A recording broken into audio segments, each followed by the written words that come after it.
Ya ini ada tiga berarti ya, khitabun nabi, tapi yang dimaksud umatnya, khitabun lin nabi yang dimaksud adalah nabi saja. Terus ketiga, khitabun lin nabi yang dimaksud plus umatnya. Nah, kajian seperti ini penting. Karena kesalahan Khawarij. Khawarij itu satu kelompok ekstrim yang tidak mengikuti Sayyidina Ali, juga gak mengikuti Sayyidina Muawiyah. Tidak mengikuti Ali, juga gak mengikuti Muawiyah. Disebut Khawarij. Khawarij itu jamaknya Kharijah. Dia keluar dari pikiran ala Sayyidina Ali, juga keluar pikiran dari Muawiyah. Di sini disebut dia khurud. Khurud dari kata Khawarij. Serba keluar, dia tidak mengikuti sana, tidak mengikuti sini. Akhirnya disebut Khawarij. Nah, Khawarij itu orang yang berpikir sesuai kritik yang dilakukan Quran.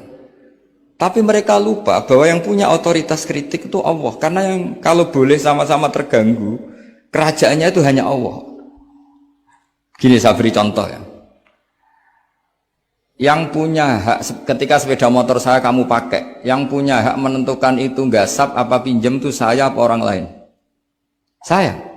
Ketika yang pakai gak pamit itu teman akrab saya atau anak saya atau orang yang saya ridhoi, itu namanya gasap apa pinjem gak pamit? Yaudah, ini harus jelas.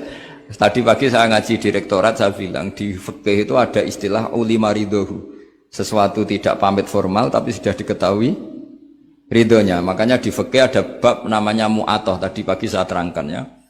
Di perdebatan fikih itu ada bab namanya apa? Mu'atoh. Mu'atoh dari kata ato yu'ati, mu'atotan, saling transaksi yang non verbal tapi maklum. Ya seperti kalau kamu marung itu contohnya. Kalau kamu marung di kantin terus makan gedang goreng, itu nyuri apa beli? Coba jawab saja. Kalau dikatakan beli kamu belum bayar. Kalau dikatakan nyuri terang-terangan. Coba kalau mbak-mbak milih mana? Itu nyuri apa beli? Kalau beli belum bayar. Kalau nyuri kok terang-terangan ya. Enggak nyuri apa beli?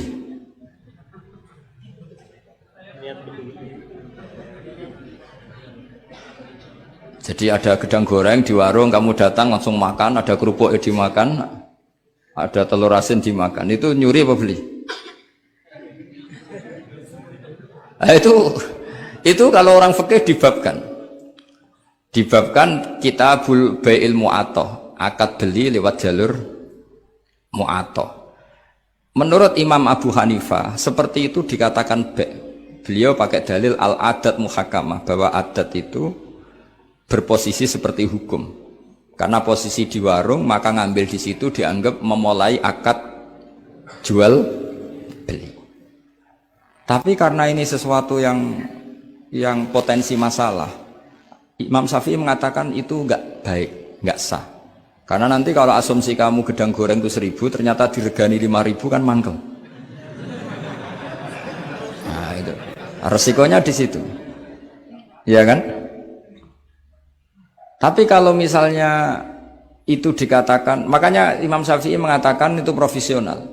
Itu namanya ghormu. Ketika Anda bayar 5.000, itu namanya tebusan kesalahan. Jadi Imam Syafi'i melihat itu tidak jual beli, tapi tebusan kesalahan. Sehingga kalau saya jadi hakim, misalnya pembeli bilang, asumsi saya 1.000 Gus. Terus kata baek, kata penjual, enggak Gus, itu tak jual 5.000. Saya harus memenangkan baek. Memenangkan siapa?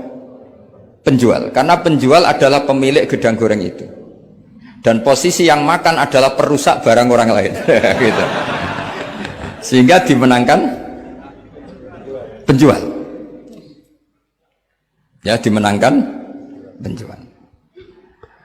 Kenapa dimenangkan? Karena cara berpikir fikih, karena dia yang punya otoritas itu, punya otoritas kepemilikan. Itu dalam fikih madzhab apa?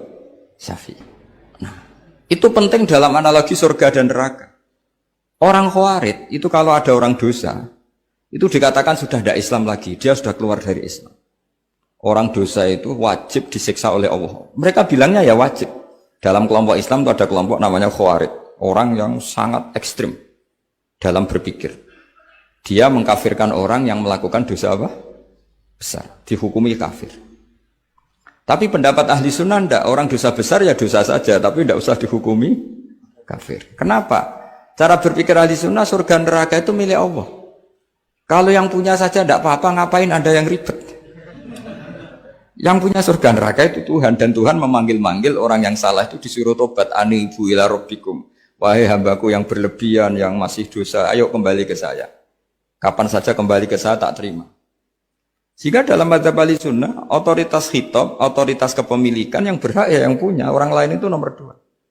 Sehingga tadi kalau Anda bawa kayak motor saya, dan Anda teman akrab saya, tidak pamit saya, kalau saya bilang itu nggak apa-apa ya nggak apa-apa. Kalau saya bilang apa-apa ya apa-apa. Nggak penting orang lain. Sehingga ini wilayah yang agak sensitif, tapi ini ilmu, mau tidak mau kita harus dengar. Sehingga di fikih ada bab ulima ridho. Misalnya ada orang makan gedang goreng di warung terus ditangkap Pak polisi. Wah ini pencurian, mesti bakulnya nggak terima. Enggak pencurian, memang tak jual. Nah, yang kasus begini, ini yang kasus. Ini mungkin kasusnya anak-anak yang masih kos atau masih mahasiswa. Warung kantin dijaga ibu-ibu. Ada anak makan lahap, dikira belinya cash. Setelah dimakan ternyata akadnya utang. Nah, itu pertanyaannya itu halal apa enggak? Karena asumsi baiknya monggo-monggo. Karena apa sudah mengkhayal nanti ada sekian uang cash didapatkan. Ternyata nyatet atau hutang. Nah, kalau ngomong di depan, Bu saya mau makan di sini hutang, kira-kira enggak boleh. Wah, itu ada sekian PR. Makanya saya sering muji orang-orang yang enggak alim. Enak-enaknya orang tuh orang enggak alim karena enggak kesulitan seperti ini. Kita sebagai peneliti fikih itu sering kesulitan. Nah sama Anda misalnya naik Grab atau naik taksi atau apa. Ketika Anda naik itu posisinya gasap apa pinjem. Dikatakan akad sewa belum bayar. Dikatakan pinjem nanti harus bayar. Jadi ada sekian masail fikih yang jadi perdebatan. Nah, apapun itu nanti kata finalnya itu dia yang punya, yaitu supir taksinya atau baeknya, penjaga warung tadi. Sehingga hukum itu bagi orang lain sudah tidak sah kecuali bagi yang punya. Nah di sini ini kelihatan benarnya mazhab ahli sunnah wal jamaah. Ahli sunnah mengatakan apapun salahnya seseorang setelah dia beragama Islam itu wilayahnya Allah. Kita tidak bisa berbuat apa-apa. Makanya ada ayat laisalaka minal amri syai'un aw yatuba alaihim aw yu'adzibah. Muhammad meskipun kamu kekasih saya, kamu tidak punya otoritas menentukan si A dimaafkan, si A disiksa. Otoritas itu hanya bagi saya kata Allah. Sehingga banyak orang yang Nabi kurang srek karena membunuh pamannya Hamzah malah dikasih tobat sama Allah, namanya Wahsy. Wahsy itu orang yang Nabi gak suka karena pernah membunuh Sayyid Hamzah di perang Uhud. Tapi sama Allah marah dikasih tobat.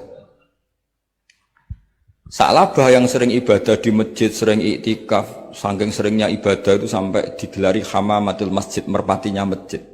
Tapi na'udzubillah beliau malah berakhir dengan su'ul khatimah. Kita tidak pernah tahu. Kenapa begitu? Karena begini, wilayah yang absolut itu hanya milik Allah Subhanahu wa Ta'ala. Sehingga Nabi kalau ketemu Wahsy ya bilang iman kamu sudah saya terima, Islam kamu sudah saya terima. Tapi saya ini manusia, tolong sembunyikan wajahmu dari saya. Karena kalau saya ingat kamu itu mangkel karena ingat kamu pernah membunuh Hamzah. Tapi saya sebagai Nabi harus menerima iman kamu karena Nabi itu gak boleh dendam. Tapi kalau mangkal-mangkal sedikit kayaknya agak boleh mungkin ya. Mungkin itu ya. Tapi profesional Nabi sebagai manusia enggak berkenan melihat Wahsy, tapi sebagai Nabi legowo terhadap imannya Wahsy. Tapi Allah sendiri yang ngendikan laisa laka minal amri syai'un aw yatuba. Coba orang munafik, kayak apa salahnya orang munafik? Tapi ketika Allah ngendikan tentang orang munafik gimana? Wa yu'adzibal munafiqina in sa'a aw yatuba. Allah bisa saja menyiksa orang munafik insya'a kalau berkehendak ya tuba atau Allah mengasih tobat. Nah karena pendapat ahli sunnah itu lebih valid sesuai ayat-ayat Quran, maka yang diikuti mayoritas di dunia adalah mazhab ahli sunnah wal jamaah. Dan itu dimulai cara berpikir yang sederhana, yang berhak menentukan khitab ya yang punya, titik itu saja.